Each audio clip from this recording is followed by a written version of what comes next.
ചായക്കടയിൽ നിന്നൊക്കെ വാങ്ങുന്ന അതേ രുചിയിൽ പുറംഭാഗം നല്ല ക്രിസ്പിയും ഉൾഭാഗം നല്ല സോഫ്റ്റും ആയിട്ടുള്ള ഉഴുന്നുവടൻ്റെ റെസിപ്പിയാണ് ഇന്നത്തെ വീഡിയോയിൽ. വീട്ടിലുണ്ടാക്കുമ്പോൾ പലർക്കും ഇത് കട്ടിയായി പോകാറുണ്ട്, അല്ലെങ്കിൽ ഒരുപാട് എണ്ണ കുടിക്കും.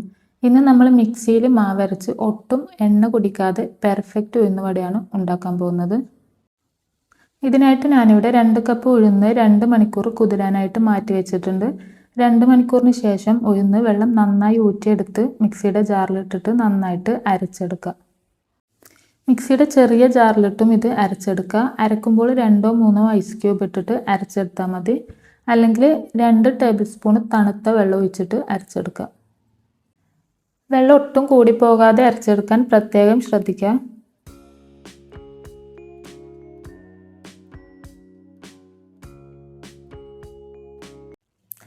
അപ്പോൾ ഇതാ ഉഴുന്ന് മുഴുവനായിട്ട് അരച്ചിട്ട് മാവ് റെഡിയാക്കി എടുത്തിട്ടുണ്ട്. ഈ പരുവത്തിൽ വേണം നമ്മൾ അരച്ചെടുക്കാനായിട്ട്. കൈകൊണ്ട് നന്നായിട്ട് 4-5 മിനിറ്റ് കുഴച്ചെടുത്തതിന് ശേഷം 1 മണിക്കൂർ റെസ്റ്റ് ചെയ്യാൻ വെക്കുക. നന്നായിട്ട് കുഴച്ചെടുക്കുമ്പോൾ മാവ് നല്ല സോഫ്റ്റ് ആയിട്ട് കിട്ടും. 1 മണിക്കൂറിന് ശേഷം ഇതിലേക്ക് ചെറുതായി അരിഞ്ഞ സവാള, 4 പച്ചമുളക്, 1 ചെറിയ കഷ്ണം ഇഞ്ചി, കറിവേപ്പില, 1 ടീസ്പൂൺ കുരുമുളക്, ആവശ്യത്തിന് ഉപ്പും ചേർത്ത് നന്നായി ഒന്ന് കുഴച്ചെടുക്കുക.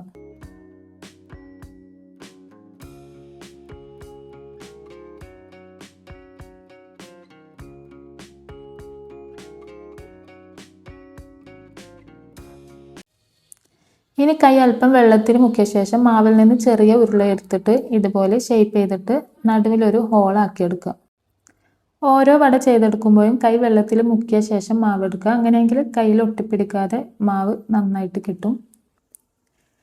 ഇനി ഹൈ ഫ്ലെയിമിൽ ചൂടാക്കിയ ഓയിൽ മീഡിയം ഫ്ലെയിമിൽ മാറ്റിയതിന് ശേഷം മാവ് ഇട്ട് കൊടുക്കുക. ലോ ഫ്ലെയിമിൽ ഇത് ചുട്ടെടുക്കരുത്, അങ്ങനെയാണെങ്കിൽ എണ്ണ നന്നായിട്ട് കുടിക്കും. മീഡിയം ഫ്ലെയിമിൽ അങ്ങോട്ടും ഇങ്ങോട്ടും തിരിച്ചെടുത്ത് വട റെഡിയാക്കി എടുക്കുക.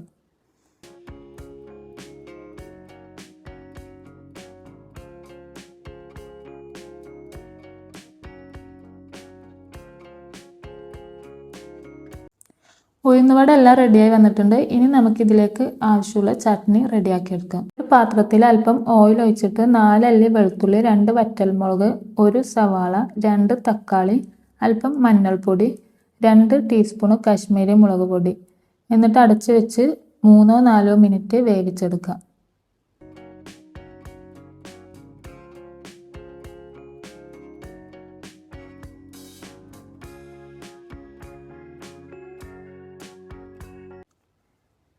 ഇനി ഇത് ചൂടാറാനായിട്ട് മാറ്റി വെക്കുക. ആ സമയം കൊണ്ട് നമുക്ക് തേങ്ങ കൊണ്ടൊരു ചട്നി റെഡിയാക്കി എടുക്കാം. 1 കപ്പ് തേങ്ങ, 2 പച്ചമുളക്, 3 അല്ലി വെളുത്തുള്ളി, 1 കഷ്ണം ഇഞ്ചി, കറിവേപ്പില, ആവശ്യത്തിന് വെള്ളം ഒഴിച്ചിട്ട് നന്നായിട്ടൊന്ന് അരച്ചെടുക്കുക.